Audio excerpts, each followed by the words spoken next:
antes que se siente, bueno, ya se sentaron. Si puede darle un abrazo al hermano que tiene, no le pido que vaya al otro nivel, sino que con los que tiene ahí cercanos, si es familia, si es amigo, si es conocido, y si no lo conoce, hoy es el momento para que lo salude y dígale, Dios te bendiga. Si usted ve que a alguien no han llegado a saludar, levántese y vaya a saludarlo. ¿Cuántas veces tenemos amigos entre nosotros que vienen y a veces no les hemos saludado, y eso es algo que ellos ponen quizás en algún momento como excusa para decir, no vuelvo a esa iglesia porque fui y nadie me saludó? ¿Cuántas veces pudiéramos nosotros impactar la vida de alguien con un saludo, con un apretón de mano, con una palmadita en el hombro? ¿Cuántas veces pudiéramos hacer eso y que esa persona se va a sentir bien y le puede motivar a venir una vez más a la casa de Dios? Amén. Le invito a que busquen su Biblia en Marcos capítulo 14. Marcos capítulo 14. Y ubíquese en el versículo 32.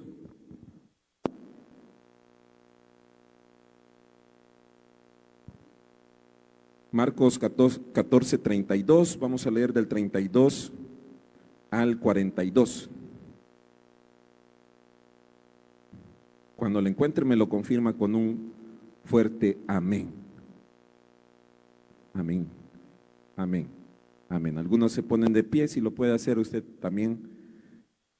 Dice la palabra de Dios, San Marcos 14, 32 al 42. Tiene como título, Jesús ora en Getsemaní. Vinieron pues a un lugar que se llama Getsemaní y dijo a sus discípulos, sentaos aquí, entre tanto que yo oro. Y tomó consigo a Pedro, a Jacobo y a Juan, y comenzó a entristecerse y angustiarse. Y les dijo, mi alma está muy triste hasta la muerte. Quedaos aquí y velad. Yéndose un poco adelante, se postró en tierra y oró que si fuese posible, pasase de él aquella hora. Y decía, Abba Padre, todas las cosas son posibles para ti. Aparta de mí esta copa, mas no lo que yo quiero, sino lo que tú. Vino luego y los halló durmiendo. Y dijo a Pedro, Simón, ¿duermes? ¿No has podido velar una hora? Velad y orad para que no entréis en tentación. El espíritu a la verdad está dispuesto, pero la carne es débil. Otra vez fue y oró, diciendo las mismas palabras. Es decir, si quieres pase de mí esta copa, a eso se refiere el 39. Fue a orar eso nuevamente, pero que no se hiciera su voluntad, sino la del Padre. 40.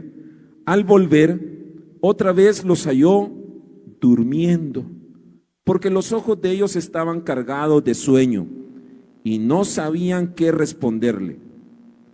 Vino la tercera vez y les dijo, dormid ya y descansad, basta, la hora ha venido. He aquí, el Hijo del Hombre es entregado en manos de los pecadores.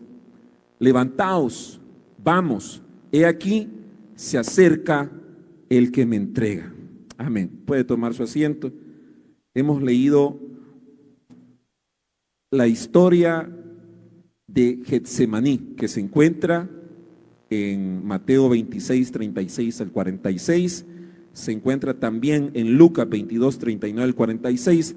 En su casa lo lee nuevamente y se va a dar cuenta cómo esta lectura se repite en estos tres evangelios y también en el libro de Juan, aunque no lo dice tal como está en Marcos, Jesús ora en Getsemaní, pero en San Juan 17 está la oración de Jesús y está relacionada cronológicamente coincide con estos evangelios en San Juan 17.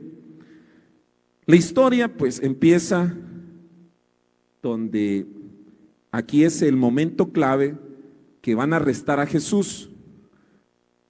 Es una historia donde Jesús es sometido a una prueba extrema. ¿Le gustan las pruebas a ustedes? ¿Le gusta que lo metan a una presión extrema? Los que estudian, ¿les gustan los exámenes?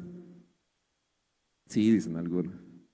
A mí no me gustaban, porque las pruebas dan un resultado. Las pruebas no es que uno haga un examen viéndolo desde el ámbito educativo.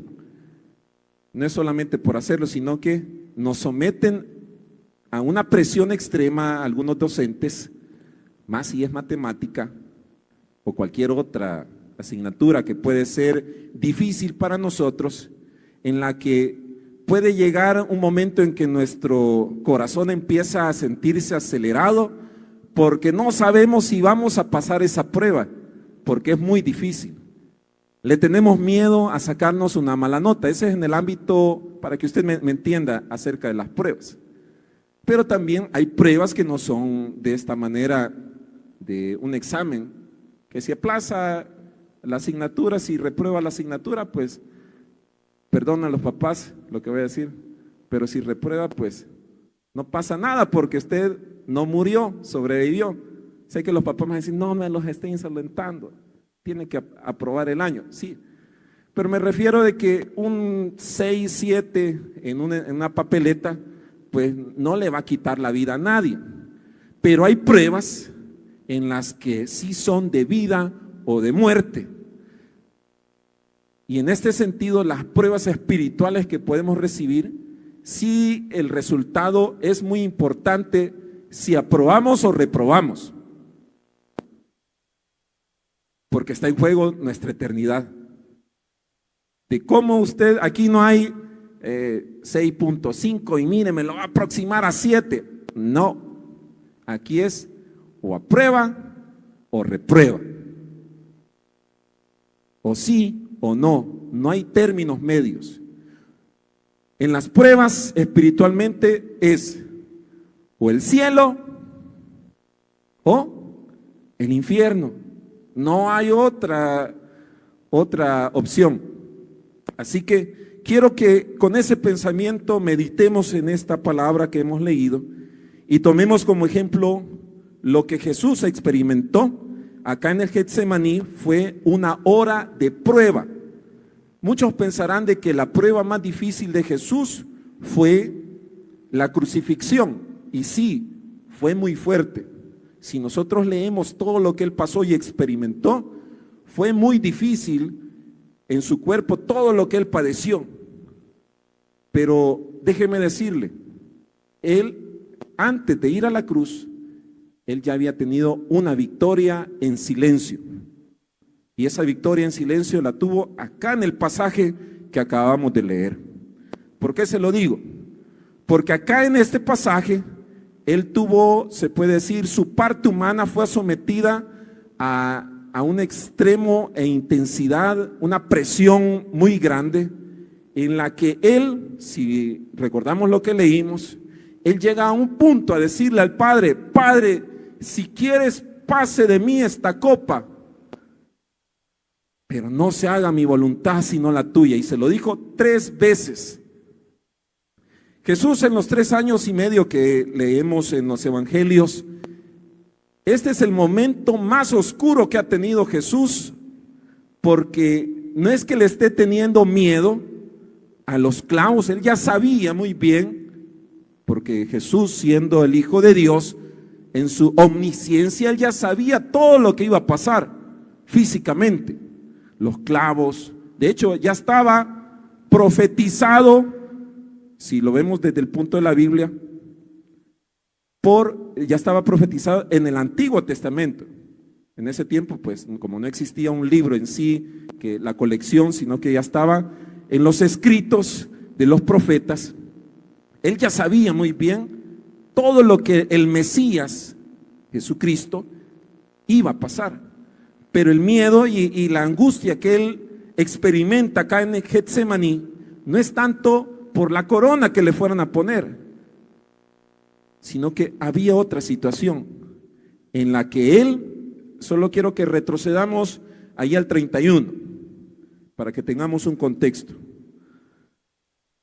Mas él con mayor insistencia decía, esto se refiere, aquí lo decía Pedro, el apóstol y discípulo Pedro: si me fuera necesario morir contigo, no te negaré. También todos decían lo mismo. Si usted lee todos esos versículos atrás, habla acerca de que Jesús anuncia la negación de Pedro y por supuesto de todos los discípulos que iban a oír después. Y Jesús, él sabía muy bien que todos sus discípulos le iban a dejar, pero él les decía: yo sé que ustedes me van a dejar, pero él en su corazón, en su oración, a lo que más le tenía quizás miedo y angustia era en la experiencia primera que iba a tener y única de la separación con el Padre. Dios Padre, Hijo y Espíritu Santo, la Trinidad.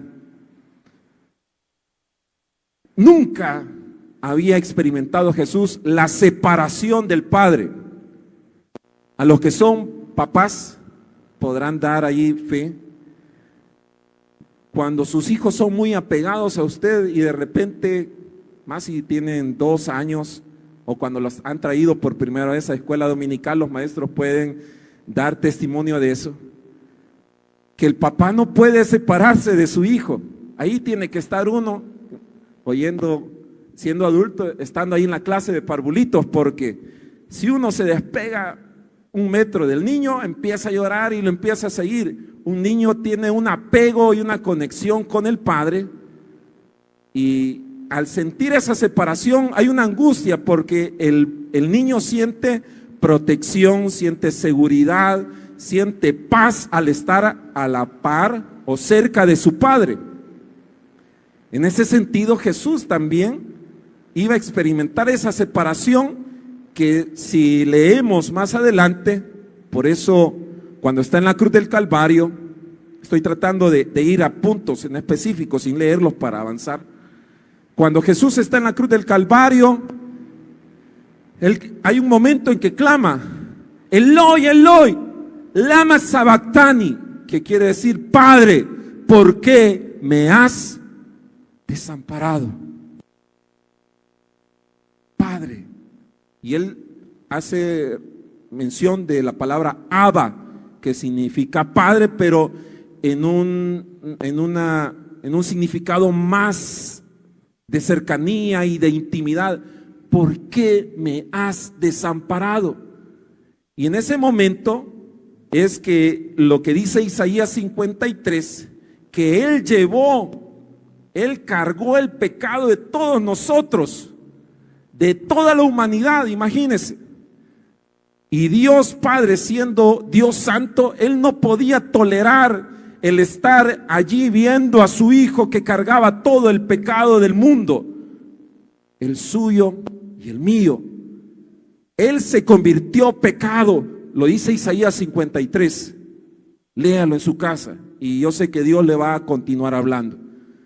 Y en ese momento, cuando Él se convierte y recibe todo nuestro carga sobre Él, todos nuestros pecados, entonces el Padre, siendo un Dios santo, le da prácticamente la espalda. Y es donde Él clama: Padre, ¿por qué me has desamparado? Eso era lo que Jesús ya estaba anticipando, y esa era su angustia cuando dice: si quieres, pase de mí esta copa.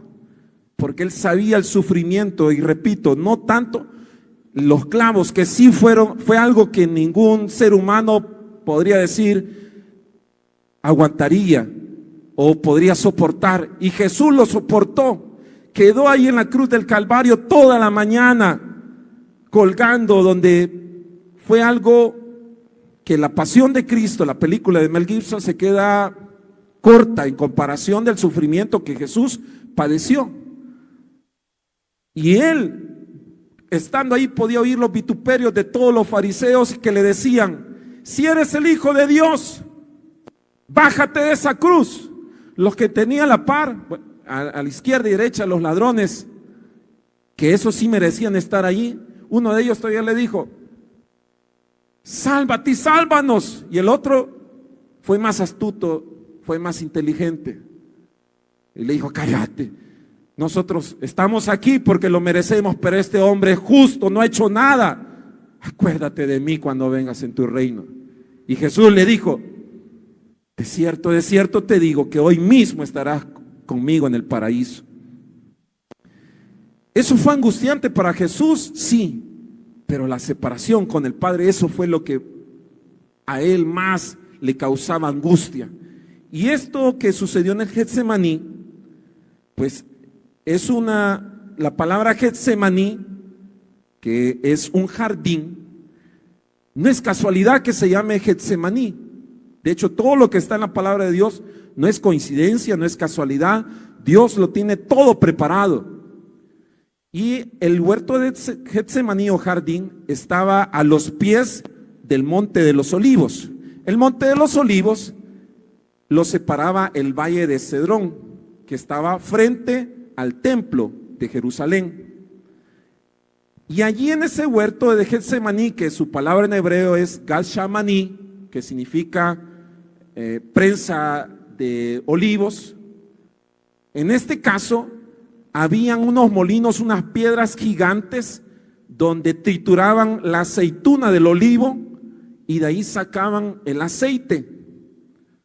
Quiere decir de que todo eso que pasaba allí era algo simbólico de lo que Jesús estaba experimentando. Y para que tenga una idea, quisiera compartir un video de unos 2 minutos y algo acerca de cómo era la prensa de olivo, para que usted tenga idea de lo que vamos a leer más adelante. Ahí dice, lo vamos a leer. Es una réplica de la prensa de olivo la que vamos a ver. Hello, my name is Majd and I'm one of the guides at Nazareth Village. We are standing in our fully functioning replica of a first century olive press. We are entering the rainy season at the moment, November and December, and this is the olive season, so our villagers have already started harvesting the olives off of the trees, and we bring them in here in order to press Cuando them. ya la cosechan, Of course, olives are las hard. You cannot aceitunas son just press them difíciles de right away. triturarlas The first thing manualmente. you do Entonces in the process tienen que is llevarlas crushing them. a un And molino that's what como el we que use, vamos a this ver. big Una stone piedra over gigante here. Mosey the donkey is que da helping us move the vueltas, stone around, and this stone will y crush allí the olives and the se pits. está Everything triturando. needs to be crushed so Ahí va a finely quedar until it turns into paste, la piel, and then it's ready for the next va a quedar stage of la pressing. fibra y se va a The crushed extraer el olives then aceite. are placed in baskets like the one you Esa see over here. pasta We're o hanging it bagazo on the wall. se Of course, coloca you en lay esos it flat, cestos. and then there are pockets to the Luego que sides se where you coloca put en the esos crushed olives, cestos preparation for la pasta o the actual bagazo, pressing process. And then you take about 10, se lleva 15 baskets to press them a together una prensa. at the press.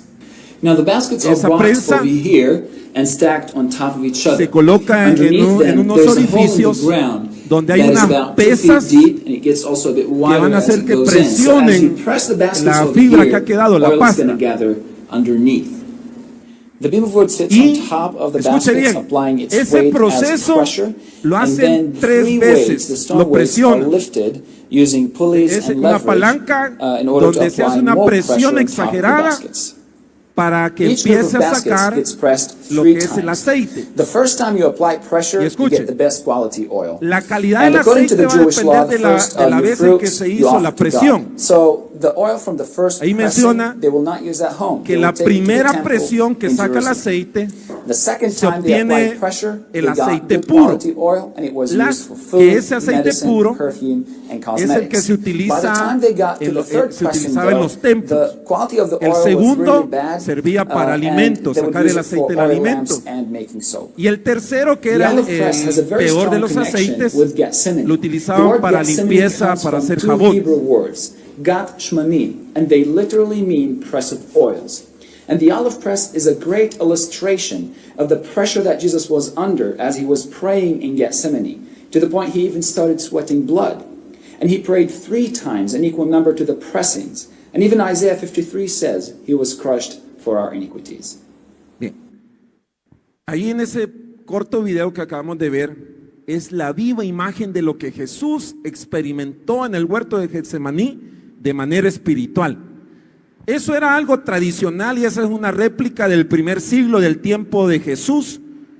Y como usted vio, esa piedra de molino pesada sacaba el bagazo, así lo conocemos en buen salvadoreño, y ese bagazo se colocaba en cestos y se llevaba a esas pesas donde la primer presión que se le hacía se obtenía el primer aceite.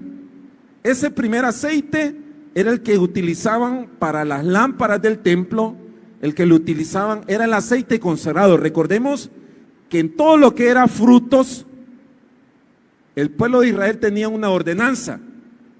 Las primicias eran dedicadas ¿a quién? A Dios. Y ese servía para las lámparas que estaban en el templo. Era el aceite más puro, el aceite virgen, el que nosotros conocemos. Bueno, hoy en día hay aceite extra virgen que lo compran en algún supermercado. De hecho, ese aceite es el mejor que hay. La segunda presión que hacían, todavía ese bagazo se podía extraer aceite, pero ya no era tan puro. Y ese aceite servía para alimentos que era utilizado por el pueblo de Israel. Y el tercer aceite, o sea, la tercera presión, donde ya prácticamente era los residuos que habían quedado, ese se utilizaba para hacer jabón. ¿Por qué estoy enfatizando bastante esto de 3 veces? Recordemos lo que hemos leído en la lectura. Yo creo que usted ya va agarrando la idea a qué punto quiero llegar. Jesús le dijo a sus discípulos, ¿cuántos discípulos tenía Jesús? ¿Cuántos? 12, pero en esta lectura no estaban los 12, estaban 11, aunque no dice su número, pero vamos a entender por qué falta uno. Después de esta lectura usted se da cuenta de que está el arresto de Jesús, que es Judas Iscariote, que es el que llega. Entonces, en ese momento, Judas no está con los discípulos y Jesús. De esos 11 que están, lo leemos en el versículo siguiente, en el 33, que Jesús toma a 3, Pedro, Jacobo o Santiago y a Juan. Era el círculo íntimo de Jesús. Y lo lleva. Siempre ellos estaban en el Getsemaní. Pero esos 3 les dice, vengan más acá, y se lo lleva, porque allí el huerto de Getsemaní era como el lugar de retiro de Jesús, que él acostumbraba en sus 3 años y medio, él acostumbraba. Ahora sabemos muy bien que nuestro Señor Jesucristo era parte de su vida la oración, y él tenía un lugar secreto, y era allí el Monte de los Olivos y el Getsemaní. Cuando lleva a estos 3 que eran más cercanos o más íntimos, les dijo, velad y orad. Yo voy a ir allá más, dice en uno de los evangelios, a tiro de piedra. Hagámonos la idea de que nosotros agarramos una piedra y qué distancia puede recorrer, va a depender de la fuerza con la que lo hagamos. Posiblemente lancemos una piedra que era como aquí a unos 10 metros, un ejemplo. Entonces, a esa distancia estaba Jesús y él empezó a orar la primera vez. Y les había dado la orden a estos 3 que eran los más cercanos, los más listos de la clase. Les dijo, mientras yo voy allá a orar, ustedes quédense acá velando, vigilando, no se duerman. Y dice que Jesús fue a orar y a la hora, allí dice la palabra, a la hora, regresó. ¿Y qué pasó? ¿Cómo los encontró? Hasta, si fuera yo, hasta roncando puro toro, porque yo ronco fuerte. No es nada un perol de tamales. Yo ronco. Mi esposa tiene una paciencia conmigo en ese sentido, que ya se acostumbró a oír mis ronquidos. Pero los halló allí, hasta babeando quizás, y los despertó y les reclamó, los regañó. Les dijo, no han podido velar conmigo por lo menos 1 hora y le volvió a decir, velad y orad, y él se fue. Y eso se hizo de que él fue a orar 3 veces. Retome ahí ese video y tomando en consideración cómo era este proceso. Cada vez que Jesús iba a orar, lo que le decía al Padre, Padre, si quieres, pase de mí esta copa. Dice la palabra, y en San Juan o en otro evangelio lo menciona, que en algún momento de esos era tanta la angustia que Jesús tenía, que dice que su sudor llegó a ser como gotas de sangre. Y eso no es algún invento, eso está comprobado clínicamente y se llama, aquí lo tengo apuntado porque está algo enredado el nombre, hermatidrosis. Se lo repito, hermatidrosis se llama. Cuando una persona es sometida a una presión extrema de miedo, de angustia, que su alma siente que el corazón le sale hasta por la boca quizás.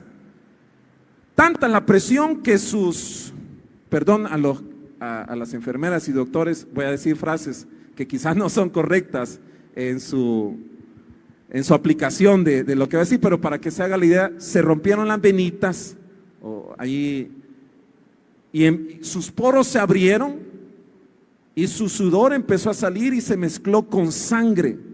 Eso significa, y hay casos clínicos comprobados, en que cuando pasa esto es cuando una persona está al colapso, ha llegado al límite, tocó fondo en lo que es angustia. Y nuestro Señor Jesucristo estaba en esa angustia. Y le repito, no por los clavos, no por la corona de espinas, no porque le iban a escupir. Sí recibió traición incluso de sus discípulos, pero la separación que iba a tener con el Padre, eso era lo que le angustiaba, y saber que Él iba a cargar todos nuestros pecados. ¿Cómo se siente? Solo para que se haga la idea mínima de lo que se siente cargar con pecado. Piense, y no se lo digo para hacerle sentir mal, sino que para que vean lo que nuestro Señor Jesucristo pasó. No me va a decir que nunca ha pecado. Aquí no es válido decir, no, yo soy santo y aquí yo nunca he pecado. Aquí todos, no sé cuándo, pero en algún momento, si estamos aquí, porque somos pecadores, pero que nos hemos arrepentido, ¿sí o no? Esa es la aclaración. Es como un hospital no hay sanos, sino que al hospital llegan enfermos que necesitan de sanidad. Así también es la iglesia. Aquí está usted no porque usted sea perfecto, sino porque necesita de Dios. Pero en algún momento de la vida nos hemos descuidado y hemos pecado con la vista, porque de los 5 sentidos podemos pecar con la vista, con el pensamiento, con nuestra boca, con nuestra lengua. Podemos pecar. O no sé qué otro tipo de pecado. Que sea el Espíritu Santo esta noche trayendo convicción de eso, y yo no voy a señalar a nadie, sino que sea el mismo Espíritu Santo tocando su corazón y haciendo ver en cada uno en qué podemos estarle fallando. Pero ¿cómo se siente usted o cómo se sintió en el pasado cuando le falló a Dios? Cuénteme. ¿Alguien me puede decir en una palabra cómo se ha sentido? Sin ninguna vergüenza, no le vamos a criticar, solamente va a salir en el Facebook. No. En una palabra, ¿cómo se ha sentido usted cuando le ha fallado a Dios? ¿Algún valorudo o valoruda? ¿Son? ¿Dolor? Gracias, hermano. ¿Qué más? En una sola palabra, ¿cómo? Angustia interna. ¿Angustia? Aflicción. Bien, gracias, hermano. Yo sé que usted quiere decirlo, pero nos da pena hablar de estas cosas. Y yo no voy a venir a decir, oh, yo nunca he pecado, el hermano que es diácono. No. Yo sé que en algún momento yo le he fallado a Dios. Y yo me he sentido, ¿sabe cómo? No sé si usted se ha sentido así. Sucio. ¿Sí o no? Inmundo. Porque la palabra de Dios dice en el tiempo antiguo, de los leprosos, cuando andaba un leproso, tenía que decir el pueblo de Israel cuando pasaba, inmundo, inmundo, y el pobre iba todo achicado ahí. Cuando le hemos fallado a Dios, una incomodidad, un miedo, una aflicción, no hay paz. Eso es por alguna cosita que usted en lo personal haya hecho. Ahora, súmele los pecados de toda la humanidad, de todos los tiempos, acumúlelos, agárrelos y póngaselos a Jesús. Todo ese sentir, toda esa culpa que Isaías 53 nos lo relata. Eso era lo que Jesús empezó a experimentar, donde la oscuridad le iba a invadir, porque Él iba a cargar el pecado de todos nosotros. No, pero nosotros aquí tranquilos nos sentamos e ignoramos o subestimamos todo lo que nuestro Señor Jesucristo pasó ahí en esa pasión por nosotros. Porque otro hubiera dicho, no, Señor, yo no recibo esta copa. Pero Él ahí se humilló, fue obediente al Padre y dijo, no se haga mi voluntad, sino la tuya. Y eso pasó 3 veces. Quiere decir de que el Getsemaní en realidad no solamente era por una aceituna, sino que era la imagen viva de lo que espiritualmente Jesús iba a experimentar por nosotros. Pero allí Él tuvo la victoria, porque donde Él había dicho, velad y orad, no era porque Él se lo hubiera inventado, sino que Él había hecho de Él mismo su arma fuerte, la oración. Y a estos 3 que les encargó, que era su círculo cercano, lastimosamente en esta ocasión le fallaron. Se durmieron cuando Jesús les dijo, velad y orad.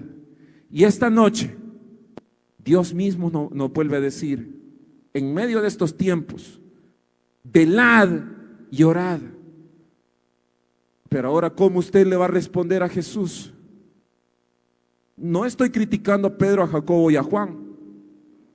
Yo no llego a los niveles de estos discípulos, la verdad. Pero siendo estos hombres, siendo quienes eran, imagínense, se durmieron. Y en este pasaje, en el Monte de los Olivos, capítulos anteriores, si nos vamos a Mateo, que esta historia está en Mateo 26, si retrocedemos a Mateo 24, a Mateo 25, Mateo 24, señales antes del fin, Mateo 25, la parábola de las 10 vírgenes, se dio allí mismo en el Monte de los Olivos. Allí en el Monte de los Olivos también hay una profecía que se va a dar, que si no me equivoco está en Zacarías 14:4, donde menciona que en el Monte de los Olivos nuestro Señor Jesucristo allí va a poner sus pies y el monte se va a partir en 2. Hay una profecía que está en Zacarías 14:4. El Monte de los Olivos es muy profético y significativo para nosotros espiritualmente.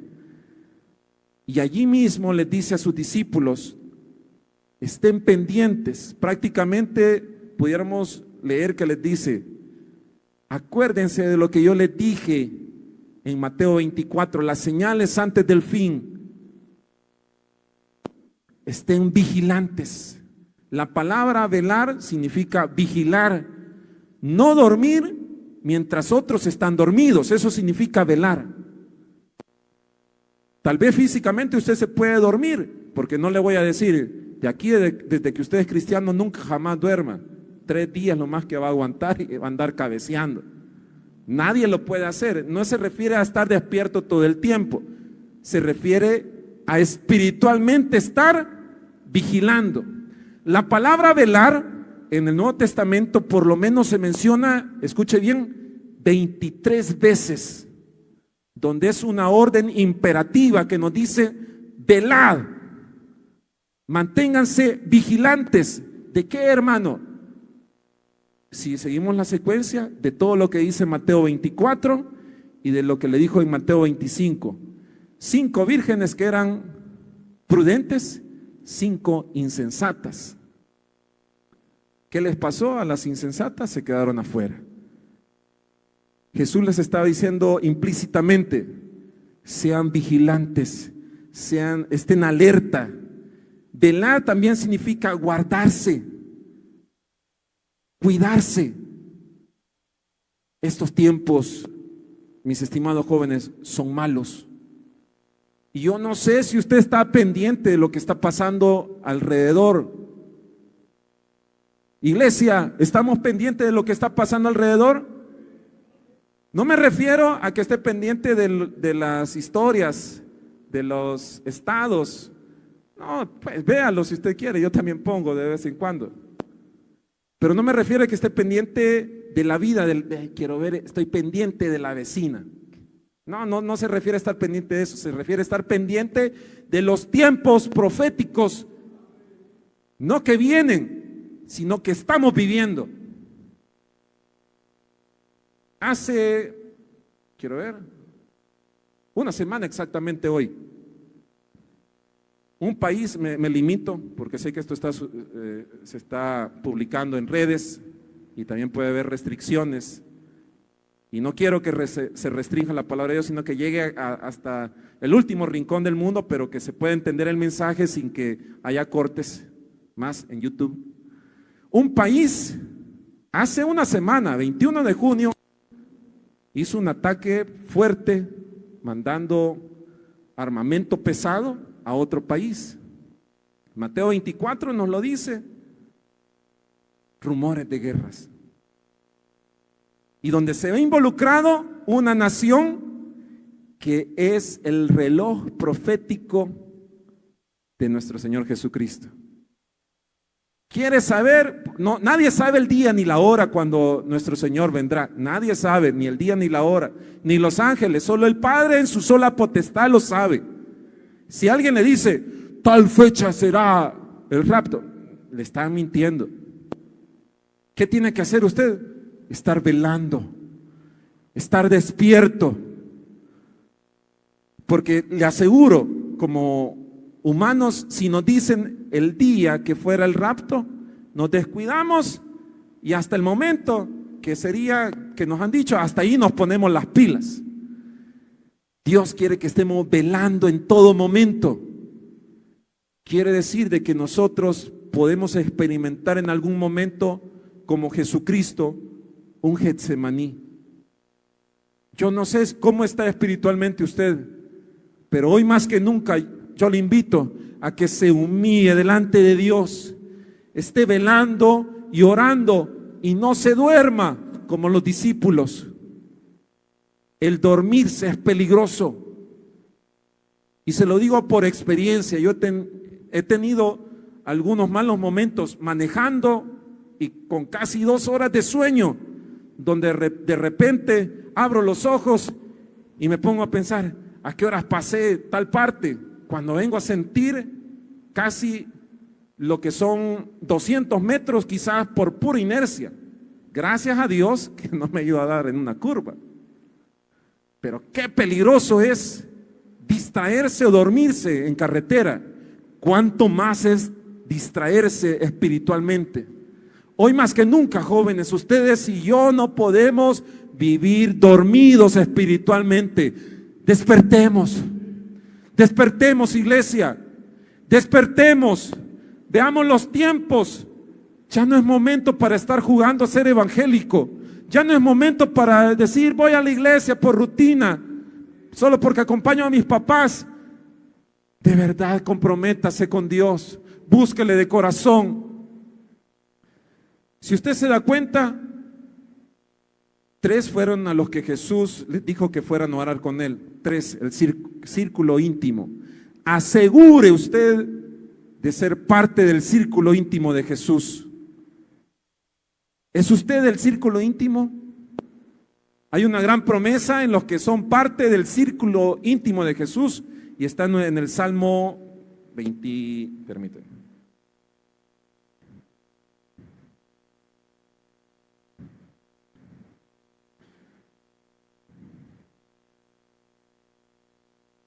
Le debo la cita, pero dice: la comunión íntima de Jehová es con los que le temen, y a ellos hará conocer su pacto. Se lo repito, la comunión íntima de Jehová es con los que le temen, y a ellos hará conocer su pacto. Quiere estar pendiente de los tiempos en que vivimos y estar en la jugada espiritualmente, sea parte del círculo íntimo de Jesús. El espíritu, la verdad, está dispuesto. La carne es débil. Reconozca usted que la carne es débil y dígale: Señor, yo no puedo en mis fuerzas, yo no puedo en mis capacidades. Y para cerrar, le invito a que se ponga de pie y busquemos en Romanos 7:15. Con esto termino la última parte del versículo 38, que dice: velad y orad para que no entréis en tentación. El espíritu, la verdad, está dispuesto, pero la carne es débil. Y se lo compruebo con Romanos 7. Romanos 7:15.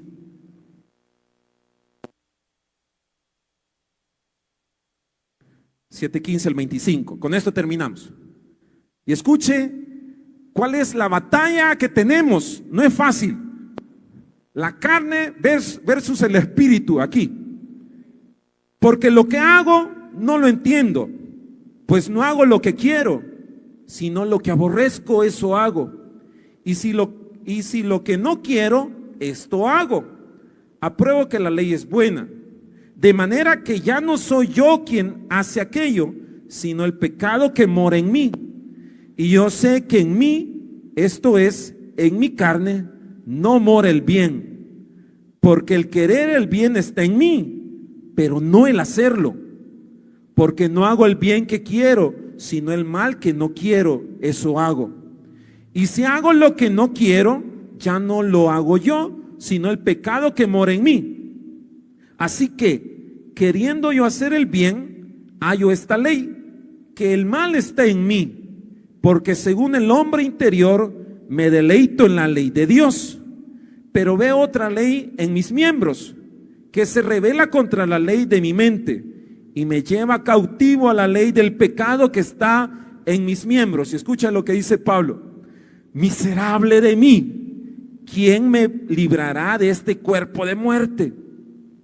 Gracias doy a Dios por Jesucristo, Señor nuestro. Así que yo mismo con la mente sirvo a la ley de Dios, mas con la carne a la ley del pecado. El espíritu a la verdad está dispuesto. Yo sé que usted acá dice: yo le quiero servir, y aquí es fácil decirlo. La verdadera prueba va a ser cuando usted esté allá afuera y la tentación se le presente, la prueba se le presente. Ahí a veces la carne es débil. El espíritu a la verdad está dispuesto, pero nuestra carne puede ser débil. Experimentamos de que si no tenemos la fortaleza de parte de Dios, somos débiles. Esta noche he querido transmitirle este mensaje en el que tenemos que velar y orar para vencer toda tentación, como Jesucristo, siendo el Hijo de Dios, encontró en la oración y en velar la herramienta más fuerte para vencer la prueba. Cuanto más nosotros necesitamos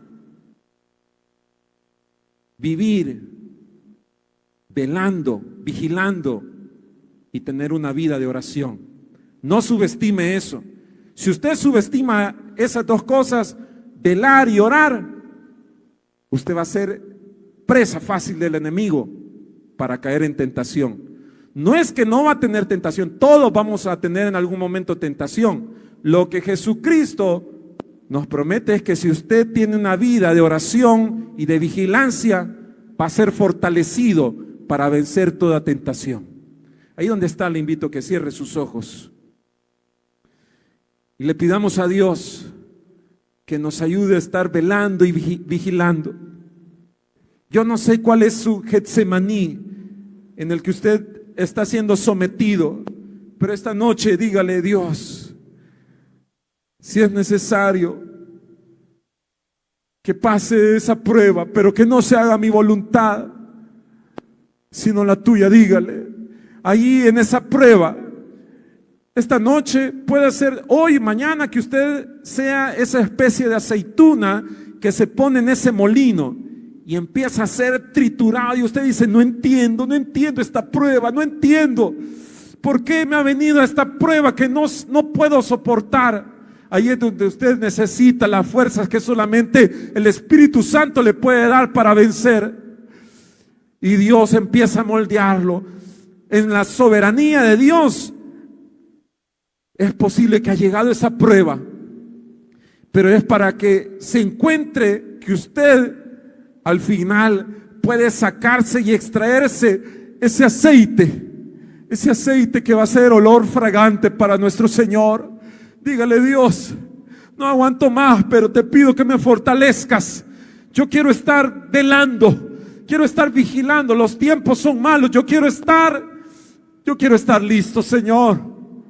Tarde o temprano, no sé cuándo será el momento, la trompeta suene, pero usted debe de estar preparado. El que piense estar firme, mire que no caiga, dice la palabra de Dios. Dígale esta noche: Señor, ayúdame a estar firme, ayúdame a permanecer en ti, que aunque venga tormenta, aunque venga situación al mundo, guerra, hambre, peste, yo me mantenga firme en ti, Señor.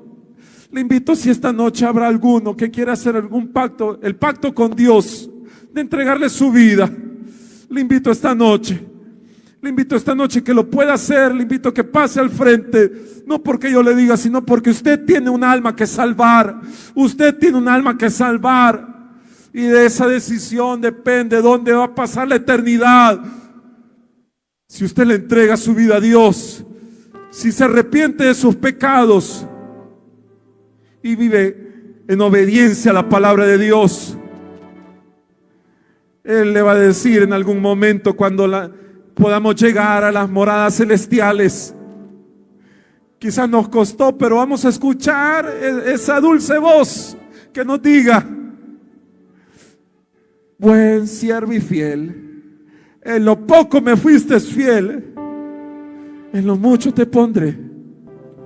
Entra al gozo de tu Señor. Yo quiero escuchar eso. Si usted quiere escuchar eso, levante sus manos al cielo y dígale: Señor, a mí me cuesta, a mí me es difícil, pero fortaléceme, fortalece mi alma, mi corazón. Comprométase en que usted va a vivir de manera diferente. Va a estar vigilando, ya no más jugando a ser cristiano, sino que usted va a estar velando. El Señor viene, iglesia. Maranata, Cristo viene pronto.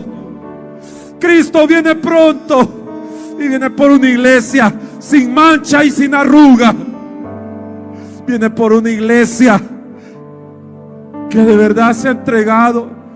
Y es necesario tener aceite, como aquellas vírgenes que tenían, no solamente tenían aceite poco, sino que estaba rebosando. Sus lámparas estaban llenas de aceite. Pero aquellas que no fueron prudentes, les faltó, y se escuchó: no os conozco, apartaos de mí, hacedores de maldad. Esta noche, que no pase este día 28 de junio de 2025 sin que usted le diga: Señor, Dios, quiero estar velando, no quiero dormir como lo hace el mundo, quiero estar velando, quiero estar vigilando, que mi alma esté alerta, ser sensibles a ti, Señor, ser sensibles a tu voz. Amado Dios, te pido que traigas sensibilidad a la iglesia.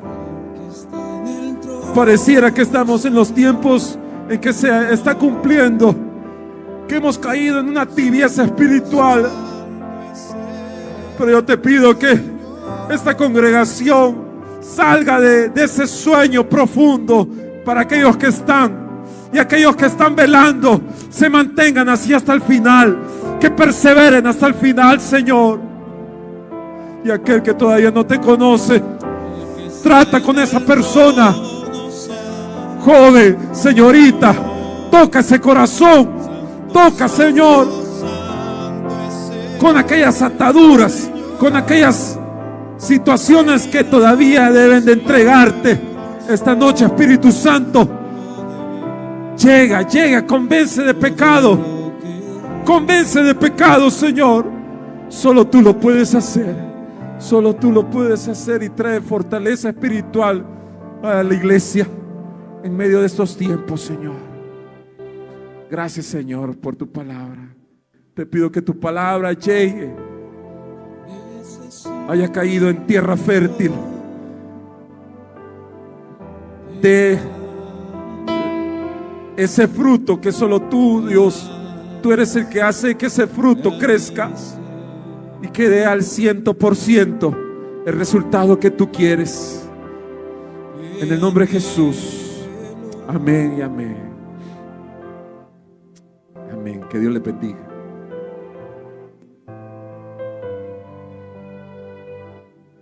Si este mensaje habló a su corazón, quiero dirigirlo en una oración para que usted reciba a Jesucristo como su Señor y Salvador. Padre Celestial, en el poderoso nombre de Jesús, vengo ante ti para entregarte toda mi vida. Quiero pedirte, Señor, que perdones mis pecados. Yo te he fallado, pero en este momento te entrego, Señor, todo mi ser. Confieso que Jesús es el Señor y creo firmemente en mi corazón que Dios resucitó a Cristo de los muertos. Padre, perdóname. Pido que la sangre de Jesús me limpie de todo pecado. Fortaléceme para poder caminar en el Evangelio. Lo pido en el nombre de Jesús. Si usted hizo esa oración, entonces usted ha recibido a Jesucristo como su Señor y Salvador. Le invitamos a que se congregue en una iglesia de sana doctrina. Pero si usted decide visitarnos, le voy a dar nuestros horarios. El domingo nosotros nos reunimos a las 8:30 en la mañana y a las 3 de la tarde. El martes a las 6:30, el jueves a las 3 de la tarde y a las 7 de la noche. El sábado a las 6:30. Le decimos desde ya, bienvenidos. Que Dios le bendiga.